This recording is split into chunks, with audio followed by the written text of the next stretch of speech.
ఈరోజు ఉదయం Nagulapalli Shankarpally railway stations మధ్యన ఉన్న ఎల్సీ గేట్ 20 నుంచి నార్మల్గా రోడ్ ట్రాఫిక్ వెళ్తూ ఉంటే అందులో ఒక లేడీ కార్ నడుపుతూ ఎల్సీ గేట్ క్రాస్ చేస్తూ అక్కడ నుంచి డైరెక్ట్ ట్రాక్ పై నుంచి వెళ్ళి టువార్డ్స్ నాగులపల్లి డ్రైవ్ చేస్తూ ట్రాక్ పైనే వెళ్ళింది. మధ్యలో రైల్వే స్టాఫ్ ఆపడానికి ప్రయత్నం చేసినా తను ఆగకుండా ట్రాక్ పైనే స్పీడ్తో అలానే ట్రావెల్ చేస్తూ ఉంది. తర్వాత కొద్దిసేపటి తర్వాత మళ్ళీ రిటర్న్ డైరెక్షన్లో అప్ ట్రాక్ పైన మళ్ళీ టువార్డ్స్ ఎల్సీ గేటే తను ప్రయాణం చేస్తూ వస్తూ ఉంటే అప్పటికి అలర్ట్ అయిన రైల్వే స్టాఫ్ మరికొద్ది మంది అక్కడ జమై అంటే గుమిగూడి తనని కార్ని ఆపి లోకల్ పోలీస్కి అక్కడ అప్పచెప్పడం జరిగింది. ప్రస్తుతానికి తను లోకల్ పోలీస్ శంకర్పల్లిలో అండర్ కస్టడీలో ఉంది. వాళ్ళు డీటెయిల్స్ ఎంక్వైరీ చేస్తూ ఉన్నారు.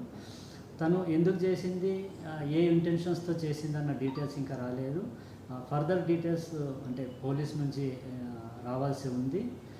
అదే టైంలో అంటే సేఫ్టీని దృష్టిలో పెట్టుకొని ఆ టైంలో అప్ అండ్ డౌన్ ట్రైన్స్ను కూడా కొద్దిసేపు రెగ్యులేట్ చేయాల్సిన అవసరం ఏర్పడింది. దాదాపు ఒక 4 ప్యాసింజర్ ట్రైన్స్ 4 గూడ్స్ ట్రైన్స్ని కొద్దిసేపు మేర రెగ్యులేట్ చేసి తర్వాత ఇది క్లియరెన్స్ వచ్చిన తర్వాత ట్రాక్ ఫిట్ అంటే engineering people throughout track check చేసి ఏమాత్రం డేంజర్ లేదు, సేఫ్టీ ఇష్యూస్ లేవని గమనించిన తర్వాత ట్రాఫిక్ని రిస్టోర్ చేయడం జరిగింది. అంటే పెద్దగా ఇబ్బంది ఏం జరగలేదు. ఆ కొద్దిసేపు అంటే అప్ అండ్ డౌన్ ట్రైన్స్ని కొద్దిసేపు రెగ్యులేట్ చేయాల్సి వచ్చింది. పూర్తిగా అంటే both directions put together 4 passenger trains 4 goods trains కొద్దిసేపు మేర డీటెయిన్ అయ్యాయి.